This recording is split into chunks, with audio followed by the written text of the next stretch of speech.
Ramogi TV, Lavington, Nairobi. Jaod bura mar Rarieda Otiende Amollo kwayo josiasa mawuok e gwenge mag Luo mondo mi olos dola achiel e kinde ma piny Kenya ikore ne yiero mar higa manyien, komedo ni giseneno okenge ma jomoko nitierego mar pogogi kendo duono teko margi motenore kod achiel margi. Kano losi kinde chenro mar sidho nindo moger kod omenda mar milion 16 e skul sekondar ma Dio ma Kasembo e Rarieda. Otiende medo ni kata duond bura mar ODM pok gibedo kod winjruok masiro yiero ma jatend piny Kenya William Ruto telo mar ariyo. Jalup ker mar oganda Luo James Ayaga okwayo josiasa ma Kaluo mondo bed kod aput ma ginyalo kuodhe wechegi giwegi kendo tieko pogruok e kindgi.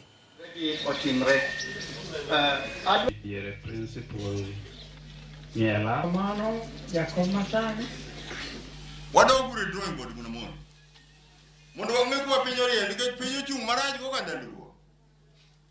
Piny ochung' marach, jaluo ket gore kendgi to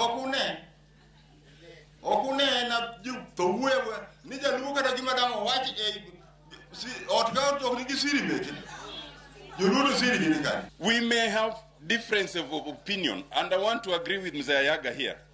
First, as a party and even as a community, we have no reason to throw words at each other.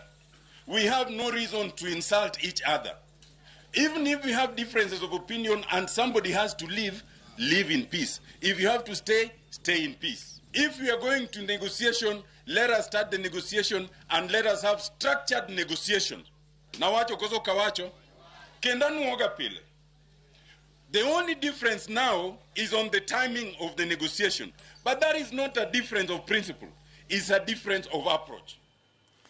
E weche mag chike, riwruogo kinde ma pacho ka LSK no bago ng'anyo ma jokanyo e boma mopogore opogore mar sundo piny owacho. Kod ten migawo mar arita e wi rem timo nonro mapiyo